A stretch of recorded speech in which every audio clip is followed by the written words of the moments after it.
Good morning students, I am Gunjan Joshi from Navjyoti global school Paharpani. आज हम अपनी क्लास 7th का चैप्टर 18 संघर्ष के कारण मैं तुनुक मिजाज हो गया धनराज, ठीक है, ये पढ़ेंगे। इसमें क्या है, हॉकी के सुप्रसिद्ध खिलाड़ी धनराज पिल्ले जब 35 वर्ष के हो गए, उनका एक साक्षात्कार विनीता पांडे ने लिया था, ठीक है। इस साक्षात्कार का संपादित अंश यहाँ दिया जा रहा है इस पाठ में। विनीता: खिड़की पुणे की तंग गलियों से लेकर मुंबई के हीरानंदी पवई कॉम्प्लेक्स तक आपका सफ़र बहुत लंबा और कष्टसाध्य रहा है। उस सफ़र के बारे में कुछ बताइए। विनीता, जो पत्रकार होंगी, उन्होंने पूछा है धनराज से, ठीक है। बचपन मुसीबतों से भरा रहा, हम बहुत गरीब थे। मेरे दोनों बड़े भाई हॉकी खेलते थे, उन्हीं के चलते मुझे भी उसका शौक़ हुआ, पर हॉकी स्टिक खरीदने तक की हैसियत नहीं थी मेरी, इसलिए अपने साथियों की स्टिक उधार मांगकर काम चलाता था। वह मुझे तभी मिलती जब वे खेल चुके होते थे। इसके लिए बहुत धीरज के साथ अपनी बारी का इंतज़ार करना पड़ता था। मुझे अपनी पहली स्टिक तब मिली जब मेरे बड़े भाई को भारतीय कैंप के लिए चुना गया। उसने मुझे अपनी पुरानी स्टिक दे दी। वह तो नहीं था लेकिन मेरे लिए बहुत कीमती था। वह नहीं तो नहीं थी लेकिन मेरे लिए बहुत कीमती थी क्योंकि वह मेरी अपनी थी। मैंने अपनी जूनियर राष्ट्रीय हॉकी सन 1985 में मणिपुर में खेली। तब मैं सिर्फ 16 साल का था। देखने में दुबला पतला और छोटे बच्चे जैसा चेहरा था। अपनी दुबली पतली कद काठी के बावजूद मेरा ऐसा दबदबा था, मतलब मेरा ऐसा प्रभाव था कि कोई मुझसे भिड़ने की कोशिश नहीं करता था। मैं बहुत जुझारू था, बहुत मेहनती था, मैदान में भी और मैदान से बाहर भी। 1986 में मुझे सीनियर टीम ने डाल दिया गया और मैं बोरिया बिस्तरा बांधकर मुंबई चला आया। उस साल मैंने और मेरे बड़े भाई रमेश ने मुंबई लीग में बेहतरीन खेल खेला। हमने खूब धूम मचाई। इसी के चलते मेरे अंदर उम्मीद जगी कि मुझे ओलंपिक 1988 के लिए नेशनल कैंप से बुलावा ज़रूर आएगा, पर नहीं आया। मेरा नाम 57 खिलाड़ियों की लिस्ट में भी नहीं था। बड़ी मायूसी हुई बहुत इस बात से, मगर एक साल बाद ही ऑलिवन एशिया कप के कैंप के लिए मुझे चुन लिया गया। आल्विन एशिया कैंप के लिए उन्हें चुना गया। तब से लेकर आज तक मैंने पीछे मुड़कर नहीं देखा। विनीता: आपका विद्यार्थी जीवन कैसा रहा? अपने स्कूल के दिनों से आप किस प्रकार की यादें जुड़ी हैं? धनराज: मैं पढ़ने में एकदम फिसड्डी था, किसी तरह 10वीं तक पहुंचा, मगर उसके आगे तो मामला बहुत कठिन था। एक बात कहूँ, अगर मैं एक हॉकी खिलाड़ी ना होता तो शायद एक चपरासी की नौकरी भी मुझे ना मिलती। आज मैं बैचलर ऑफ साइंस या आर्ट्स भले ही ना हूँ, पर गर्व से कह सकता हूँ कि मैं बैचलर ऑफ हॉकी हूँ, हंसते हुए। और मेरी शादी के लिए आप मुझे मास्टर ऑफ हॉकी कह सकते हैं।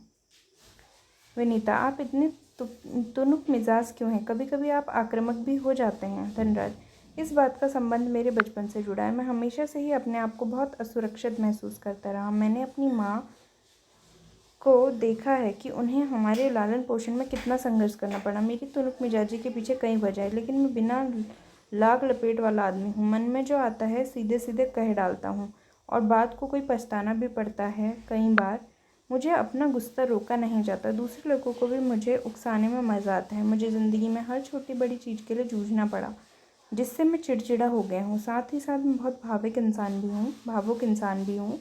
मैं किसी को तकलीफ़ में नहीं देख सकता। मैं अपने दोस्तों और अपने परिवार की बहुत कदर करता हूँ। मुझे अपनी गलतियों के लिए माफ़ी मांगने में कोई शर्म महसूस नहीं होती। विनीता: आपके परिवार की आपके लिए क्या अहमियत है?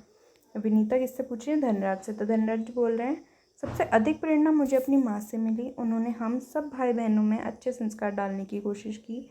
मैं उनके सबसे नज़दीक हूँ। मैं चाहे भारत में हूँ या विदेश में, रोज़ रात में सोने से पहले माँ से ज़रूर बात करता हूँ। मेरी माँ ने मुझे अपनी प्रसिद्धि को विनम्रता के साथ संभालने की सीख दी है। मेरी सबसे बड़ी भाभी कविता भी मेरे लिए माँ की तरह है और वह भी मेरे लिए प्रेरणा स्रोत रही हैं।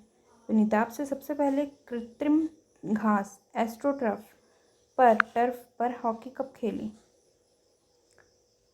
धनराज: मैंने सबसे पहले कृत्रिम घास तब देखी जब राष्ट्रीय खेलों नेशनल्स में भाग लेने 1988 में नई दिल्ली आया। मुझे याद है कि किस तरह सोमिया और जोक्विम कार्वोल्हो मुझे एक कोने में ले जाकर कृत्रिम घास पर खेलने के गुर बता रहे थे, और जब वे बताने में लगे हुए थे, मैं झुक झुक कर उस मैदान को छू रहा था। मुझे विश्वास ही नहीं हो रहा था कि विज्ञान इस कदर तरक्की कर सकता है, जिसमें कृत्रिम घास तक उगाई जा सके। विनीता, हर युवक का यह सपना होता है कि उसके पास एक कार हो। आपके पास अपनी पहली कार कब आई?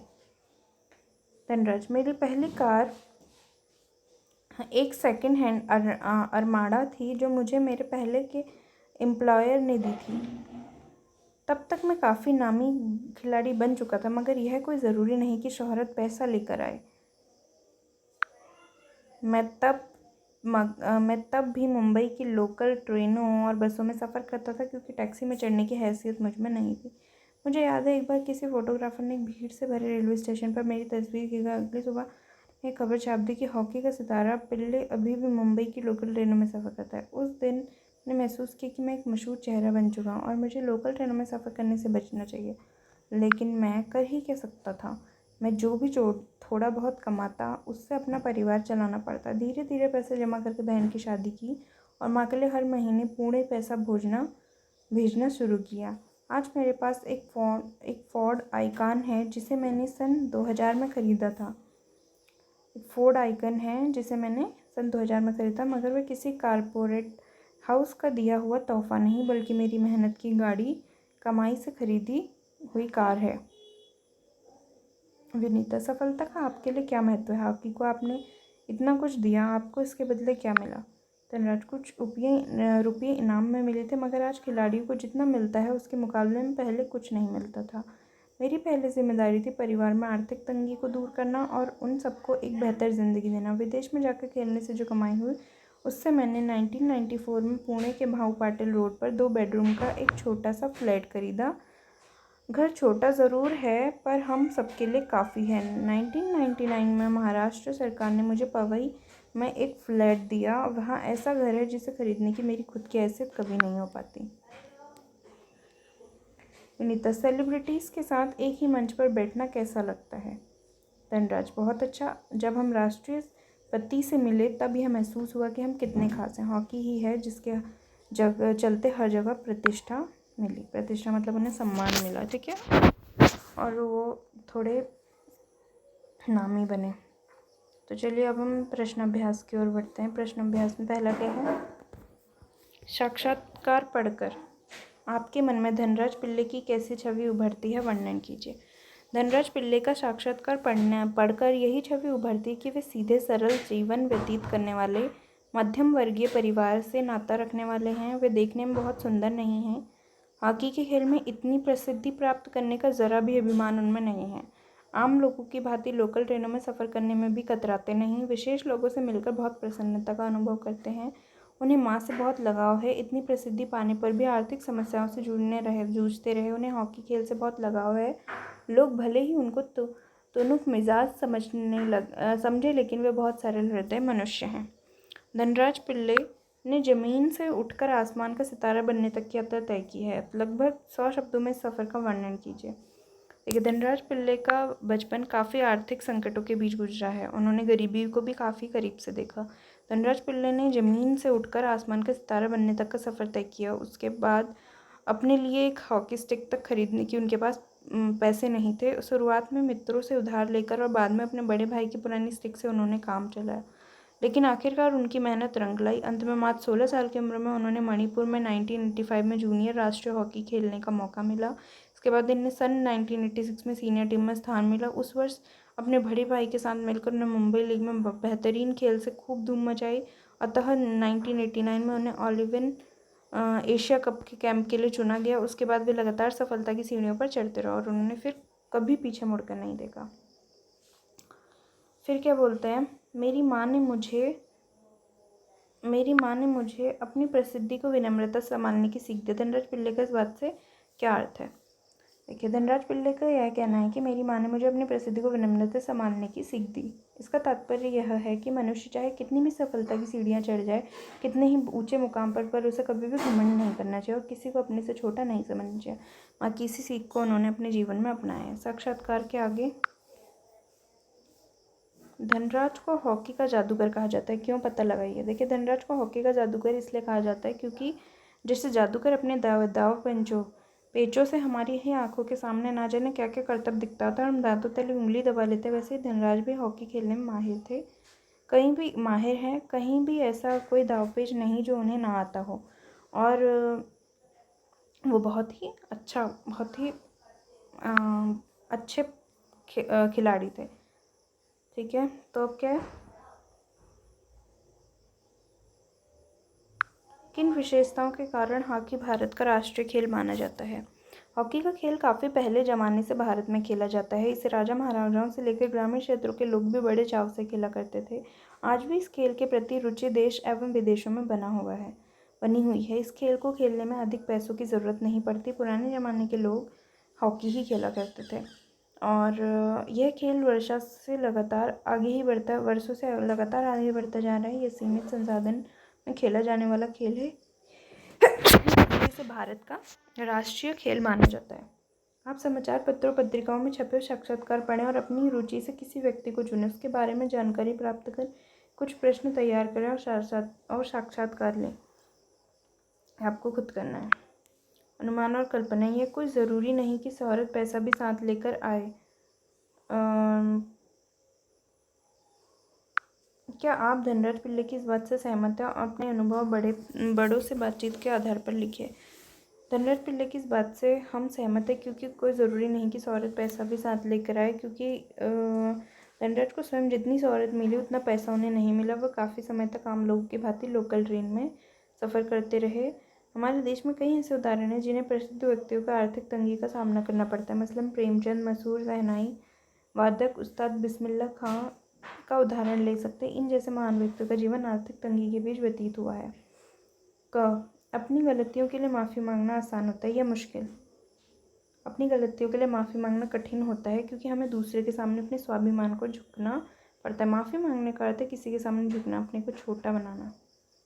अब क्या है, लेकिन इसका मतलब ये नहीं कि आप माफ़ी न मांगे। जब आपकी गलती होती है तो आपको माफ़ी मांगनी चाहिए। क्या आप और आपके आसपास के लोग अपनी गलतियों के लिए माफ़ी मांग लेते हैं? नहीं, कई बार लोग गलती मानने को तैयार नहीं होते। वे गलतियाँ करते हैं, साथ ही साथ अकड़ भी दिखाते हैं। माफ़ी मांगना मुश्किल होता है, माफ़ करना अपने अनुभव के आधार पर लिखिए। माफ़ी मांगना आसान है जबकि माफ़ करना उससे ज़्यादा कठिन। माफ़ी मांगना इसलिए आसान है क्योंकि माफ़ी मांगने के लिए एक बार झुककर अपने स्वाभिमान को झुकाना पड़ता है, जबकि कभी कभी माफ़ करना ज़्यादा कठिन होता है क्योंकि जब कोई अपराध बड़ा होता है तो उस परिस्थिति में माफ़ कर पाना माफ़ी मांगने से ज़्यादा कठिन होता है। कभी कभी माफ़ करने वाला कई बार बिना माफ़ी मांगे ही माफ़ कर देता है। अब है भाषा की बात।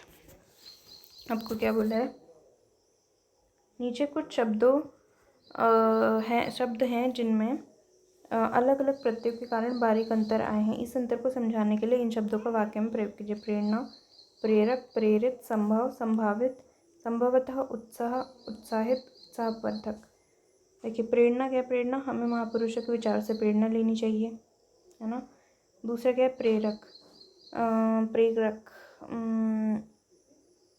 यह महात्मा गांधी सबके प्रेरक थे। ठीक है। प्रेरित, गुरुजी ने हमें उच्च शिक्षा के लिए प्रेरित किया। संभव, आज हमारा घर से बाहर निकलना संभव नहीं क्योंकि बहुत मूसलाधार वर्षा हो रही है। संभावित, अपनी संभावित कश्मीर यात्रा के लिए मुझे तैयारियां तो करनी ही पड़ेगी। संभवतः पिताजी आज दिल्ली आए। ठीक है। अब क्या है? उत्साह, खेल के मैदान में खिलाड़ियों का उत्साह देखते बनता है। उत्साहित, मैं इस यात्रा को लेकर काफ़ी उत्साहित हूँ। उत्साहवर्धक, खेल के मैदान में प्रधानमंत्री का संदेश खिलाड़ियों के लिए उत्साहवर्धक था।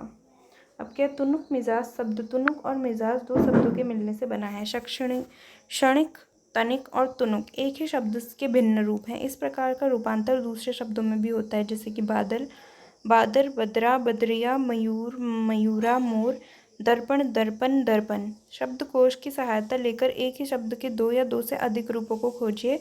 कम से कम 4 शब्द और उनके अनेक रूप लिखिए।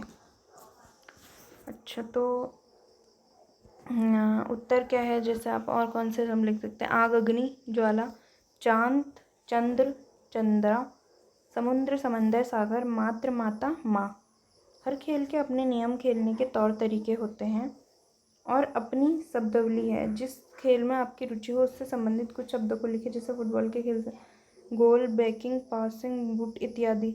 तो आप क्या कर सकते हैं, क्रिकेट, एम्पायर, रन, क्षेत्र, क्षण, चौका, छक्का। क्रिकेट के हैं, ठीक है, एम्पायर, रन, क्षेत्र, क्षण और चौका, छक्का। ठीक है, तो चलिए हमारा पार्ट यहाँ पे ख़त्म होता है। मैं आशा करती हूँ कि पार्ट आपको अच्छे से समझ में आया होगा। धन्यवाद।